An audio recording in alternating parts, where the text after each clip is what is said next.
right, so yeah, well, this is a different kind of movie for him. I was looking through his thing. He's got the Eternal Sunshine, The Science of Sleep, Be Kind, Rewind. Very much a kind of indie. Let's go to art house kind of. Yeah, art house. Very Park City oriented. Yeah. So this was interesting. It's got a blockbuster. I think the most interesting part about this movie is the casting, Seth Rogan and stuff. But it's the Green Hornet. It's about has a father who owns this huge magazine, newspaper empire, and of course he's mysteriously killed.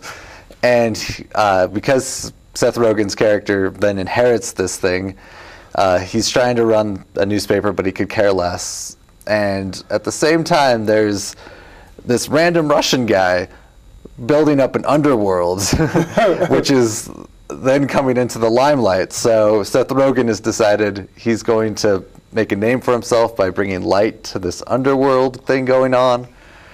And he decides he's going to do it by becoming a superhero.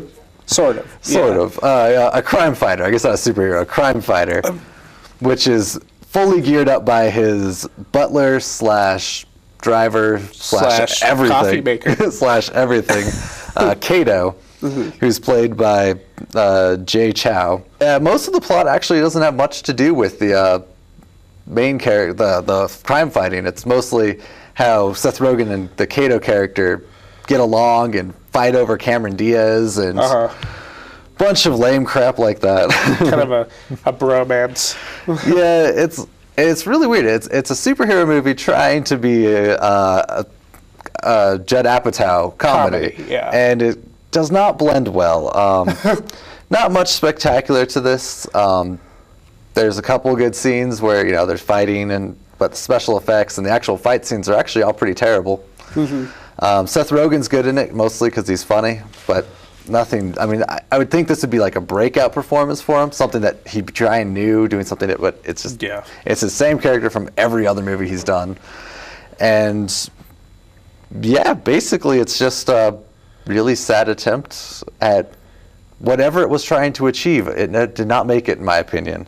I gave it a C, mostly because, I was interested through some of it, but for the most part, something gets lost in there. Lots of things are just missing. Yeah, I agree. I give this a C-, and basically this is this generation's version of a Blank Man or Meteor Man. You remember though, like early 90s, there was this attempt to kind of making fun of the superhero genre and try making comedies out of it. They were just bad movies, and that's what's going on here.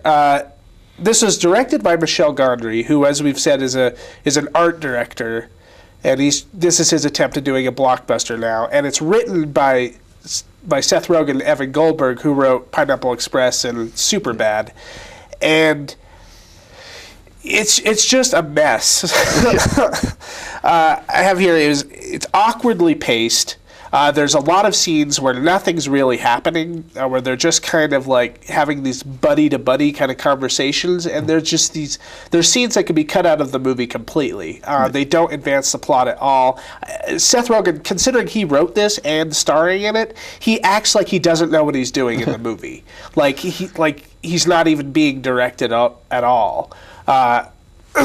And a lot of scenes just feel like they're almost making themselves up as they go.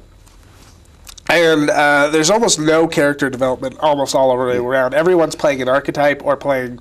Seth Rogen's just kind of doing the Seth Rogen thing.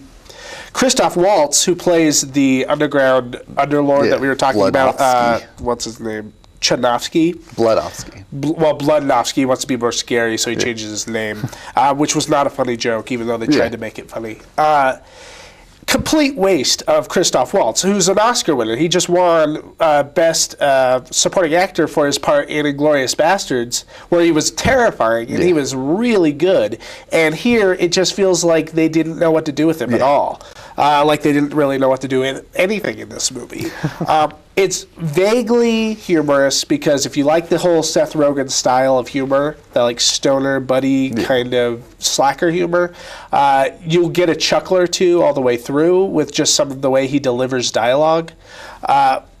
And there's a few fun action set pieces, but really it's just kind of a turkey of a movie. It's just not working.